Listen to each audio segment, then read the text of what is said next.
बिस्मिल्लाहिर्रहमानिर्रहीम। हज़रत मोहम्मद सल्लल्लाहु अलैहि वआलिहि वसल्लम की हयात तैयबा में हमें ज़िंदगी गुजारने का बेहतरीन नमूना मिलता है। आपने जो आज से 1400 साल पहले फरमाया, साइंस अब इन पर सर्च करके इनको सही मानती है। हुज़ूर सल्लल्लाहु अलैहि वसल्लम का हर अमल हमारे लिए मशाल राह है, जिस पर अमल पैरा होकर हम एक अच्छी और सेहतमंद ज़िंदगी गुजार सकते हैं। फजर और इशराक, असर और मगरिब के दौरान सोने से बाज रहा करो। अब इस फरमान में बहुत सारे तिब्बी राज और हिकमत पोशीदा है। मसलन कुरान अर्ज़ पर फजर और इशराक के दौरान ऑक्सीजन की मिकदार सबसे ज़्यादा होती है। अगर हम इस वक्त सो जाएं तो हम इस ऑक्सीजन से महरूम हो जाते हैं और यूँ हमारी तबीयत में बोझलपन आ जाता है और हम 10 मुहलिक बीमारियों में मुब्तला हो जाते हैं। दमा भी इन 10 बीमारियों में शामिल है। आप सल्लल्लाहु अलैहि वसल्लम ने फरमाया, बदबूदार और गंदे लोगों के साथ ना बैठा करो। बदबू इंसान को डिप्रेस करती है, जबकि खुशबू तवानाई में इजाफ़ा करती है। यही तो वजह है कि सफाई को निस्फ़ ईमान फरमाया गया है। आप खुद अंदाज़ा लगाएं कि कभी कोई आपके पास से गुज़रे और इसने बहुत उम्दा किस्म की खुशबू लगाई हो तो वो आपके दिलो दिमाग पर क्या असर डालती है। आप सल्लल्लाहु अलैहि वसल्लम ने फरमाया, इन लोगों के दरमियान ना सो जो सोने से कबल बुरी बातें करते हैं। नींद से कबल हमारी आखिरी गुफ्तगू हमारे ख्वाबों का मौजू होती है। अगर हम बुरा सुनकर सोएंगे तो हम बुरे ख्वाब देखेंगे, और अगर हमारे ख्वाब हमारे आने वाले दिन का मूड बन जाते हैं। चुनाचे नींद से कबल हमारी आखिरी महफिल अच्छी होनी चाहिए ताकि हमारा अगला दिन भी अच्छा गुजरे। फिर आप सल्लल्लाहु अलैहि वसल्लम ने फरमाया, तुम बाएं हाथ से ना खाओ। दायां हाथ मस्बत और बायां मनफी होता है।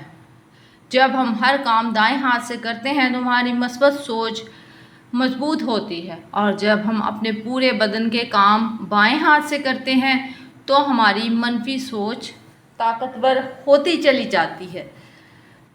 फिर आप सल्लल्लाहु अलैहि वसल्लम ने फरमाया, खाना मुंह से निकाल कर ना खाओ, यानी दोबारा उसको मुंह में ना डालो। आप सल्लल्लाहु अलैहि वसल्लम ने यह भी फरमाया कि हाथ के कड़ाके ना निकाला करो। साइंस का कहना है कि हम में से जो लोग उंगलियों के कड़ाके निकालते रहते हैं ये जल्द आर्थराइटिस का शिकार हो जाते हैं, जो जोड़ों की एक बीमारी है। फिर फरमाया, जूता पहनने से कबल इसे झाड़ लिया करो। जूतों में कीड़े मकोड़े छिपकलियाँ पनाह लेते हैं, इसलिए इसमें हमारा फ़ायदा है। हुज़ूर सल्लल्लाहु अलैहि वसल्लम ने फरमाया कि नमाज के दौरान आसमान की तरफ ना देखो। आसमान की तरफ देखने से तवज्जो हट जाती है। फिर आप सल्लल्लाहु अलैहि वसल्लम ने यह भी फरमाया कि रफ़ा हाजत की जगह मत थूको। ये हुक्म अपने अंदर 2 हिकमतें रखता है। थूकने के बाद आने वालों को तकलीफ़ होती है, और नंबर 2, टॉयलेट में लाखों किस्म के जरासीम भी होते हैं। जब हम मुंह खोलते हैं तो ये जरासीम हमारे मुंह में चले जाते हैं और ये हमें बीमार करते हैं। और जब हम बैतुल खला जाते हैं तो किरामन कातिबीन बाहर खड़े हो जाते हैं और हमारे बोलने पर इन्हें अंदर आना पड़ता है। इसलिए बैतुल खला में खामोशी से रहना चाहिए। लकड़ी के कोयले से दांत साफ़ ना करो। कोयले से हमारे दांत वक्ती तौर पर तो साफ़ हो जाते हैं, लेकिन बाद में मसूड़े ज़ख्मी कर देता है। कपड़े हमेशा बैठ कर तब्दील किया करो। हम में से अक्सर बूढ़े लोग शलवार पतलून वगैरह पहनते वक्त अपनी टांगे फंसा लेते हैं और फिर बुरी तरह चोट भी आ जाती है। अपने दांतों से सख्त चीज़ मत तोड़ा करो। दांत ज़िंदगी का कीमती तरीन असासा होते हैं। दांत अगर एक दफ़ा टूट जाएं तो वो खुद ब खुद दोबारा नहीं बन सकते, इसलिए मसनूई तरीके इस्तेमाल करने पड़ते हैं। खाने को फूंक से ठंडा ना करो, पंखा इस्तेमाल कर लिया करो।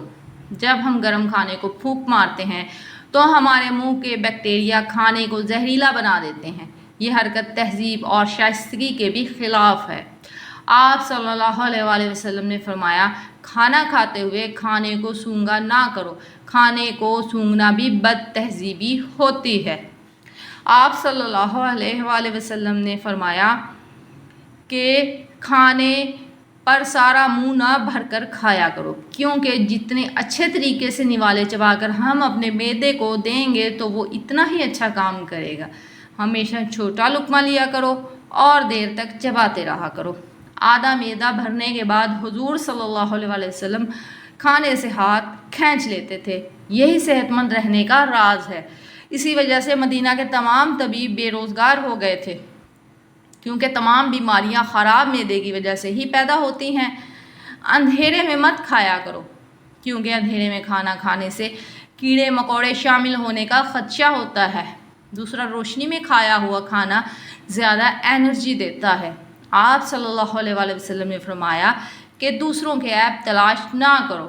ہم جب دوسروں میں عیب ڈھونڈتے ہیں تو ہم چغلی، غیبت اور منافقت جیسی روحانی بیماریوں کا شکار ہو جاتے ہیں۔